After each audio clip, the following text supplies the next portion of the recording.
Hello, my name is Steve Herman. Welcome to my YouTube channel. If you're interested in mediumship training and mediumship development, you've come to the right YouTube channel. And if you haven't already subscribed, please smack that subscribe button below and definitely share this video with others who are interested in mediumship development. I'm the author of two books, Mediumship Mastery, The Ultimate Guide, The Mechanics of Receiving Spirit Communication, which is on Amazon, and my new book, Mediumship Mastery 2, Advanced Techniques That Work, also available on Amazon. I'm really into the teaching aspect of mediumship, and we're going to talk about, in each one of the videos that I put on this channel, different aspects of spirit communication to enhance your mediumship and to make those who are watching these videos the best possible vehicles for the spirit world to work through. And we all want to improve our mediumship. Of course, mediumship involves mind-to-mind communication. And there's a lot that you can do on your own. It's important every day to meditate, to sit in the power, to pray, to raise your own vibration, to lead a spiritual life, to really purify your consciousness as much as possible. We know one of the main laws with spirit communication is like attracts like. But when two or more are gathered in the name of God, there's an energy, a dynamic energy which is created. And if we go back with the advent of the modern spiritualist movement, 1848, but into the 1850s and 60s, so many people were meeting, right? They would get together in someone's home. They'd have what we refer to as a home circle, family and friends, maybe around the fireplace at night. The energy was fantastic. Why? Because there are harmonious, loving, cohesive vibrations. Of course, we have to raise the vibration up. So if we have a group of us, even if it's just 2 or 3 of you, and you meet for the purpose of development, for the purpose of connecting with the spirit world. So this is something just to think about. And sometimes people ask me, well, what do I do? I'm not that experienced with mediumship. I live in this isolated place in the middle of nowhere, and I work with people literally all over, geographically, all over the planet, in person as well as with Zoom or phone, this type of thing with the technology. But it's common. There's some people, they're very isolated. They're not near any type of spiritualist center or church. They don't have contact with any type of organization which is offering instruction. And there's a limitation of what you can do online. But it's important if you can find people who have a similar mindset. So what are some major points that we might want to consider, or major aspects if we're going to run a group? Well, the first thing is we want to ideally do it at the same time each week. It's very important. And if we're going to start it at 7 o'clock, if we're going to begin it at 8, we have to make sure that we begin it at that time, right? It begins same time. Why? Because we want discipline with what we're doing. Now, you want to have fun, too, with any type of mediumship. But you don't want to be rigid. That's not good. But there needs to be discipline, mental discipline. And along with that, there needs to be reverence. So it's very, very important to start each meeting, each session, if you're working with a group, with a prayer, and also have a closing prayer. Now, it's nice to have people sitting in a circle, and ideally, you want the temperature of the room to be nice. You want it to be well ventilated, not too hot, not too cold. And I like to have subdued lighting. Sometimes people like to have it completely dark, but I like subdued lighting because then you can see what's going on. And of course, subdued lighting still helps you to be able to relax. There's a lot of different aspects for running a circle or working with the energies, and of course that's something which you will be guided from the world of spirit. In both my books, Mediumship Mastery and Mediumship Mastery 2, I get into in detail different types of circles and different ways of running circles. Like if you're going to work with physical mediumship, for example, it's a bit different with how you might proceed some of the finer details than mental mediumship. But in a general sense, right, we start out with prayer, we close with prayer, and we have people, sit. We need someone, of course, in any kind of group situation who's running the group. Ideally someone who's experienced and knows what's going on it's not one of these things where you can have everyone talking all at once. There needs to be some type of organization. There needs to be structure, and it needs to be run efficiently. And of course, when you have structure, that's going to help you to gain discipline over your mind with the communications. It's very, very important. I mean, I've been to so many different groups where you have people talking all at the same time.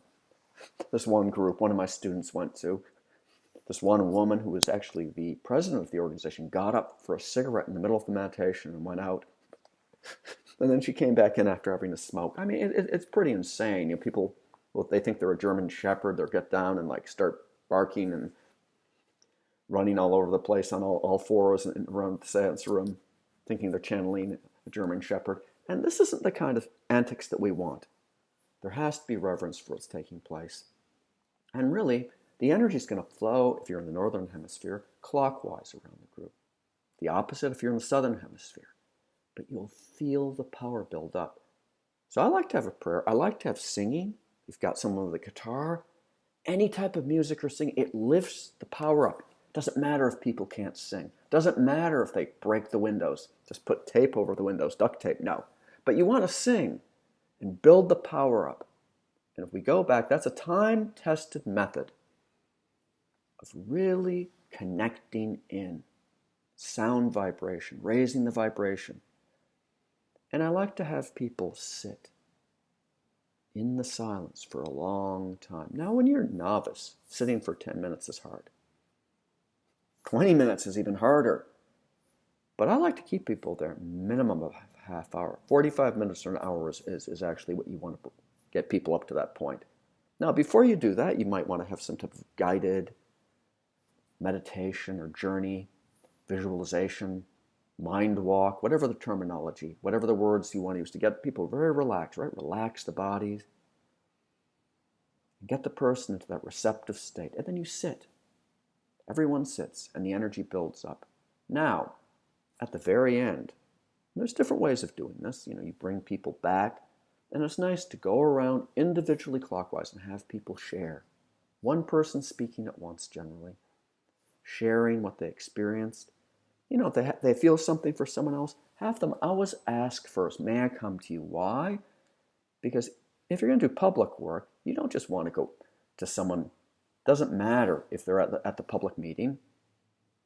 They don't necessarily want to receive a communication. So that's ethics. But it also trains people to work with the voice vibration, which really it helps strengthen the connection. And of course, if you speak really loud, right, as if there's 50 people there, it's going to really build the power up. So we share, and of course, you know, when people share, others learn. Not only that, but people get in touch with what's going on inside their mind. You know, to be able to differentiate what is coming in from the spirit world, what's some type of psychic impression, what's just their own imagination and random thoughts. So it's important for people to share and to go around this way. And of course, it's nice to have some type of healing too. Usually if I have any kind of mediumship group, I have a lot of hands-on healing as well. It can be in the beginning. At the end, it's really, really, really good because the energy is already really built up a lot. But it's nice in the beginning too, and it's also really nice at the end of any kind of group to send out absent healing, right, for people who are at a distance, those who are not present, or situations where there's need of healing in the world. And of course, for closing, there's different ways you can close. Prayer is important. Sometimes it's nice to go around and have everyone say a prayer. Sometimes it's just nice to stand, hold hands, and one person to say the prayer. But I tell you, you will leave high as a kite. You will feel the power of the Spirit. Why? Because the chemistry they work with, and the spirit chemists, the spirit teachers, and guides come in very close. Now, what I was describing is kind of a basic idea. There's different ways of approaching this to focus in on various aspects of mediumship. But really, I like to be very organic and harmonious with mediumship.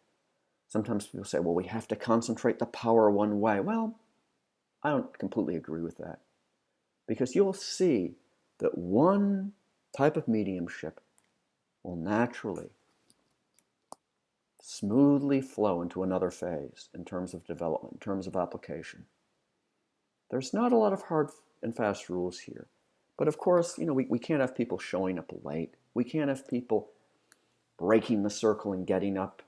They have to use they have to relieve themselves or whatever. Those are things you want to do before. It's nice to have water there, right? Because the spirit chemists and healers, they'll energize the water.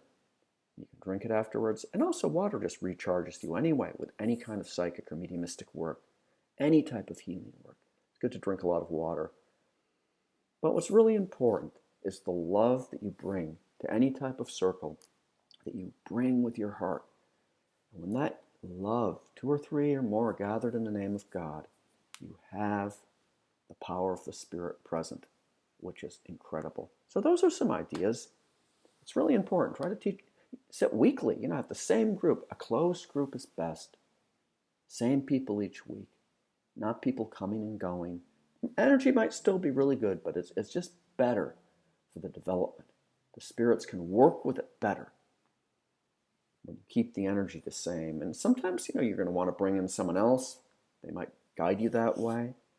But just in general, your mediumship, you will see the progress that you'll make if you approach it the right way.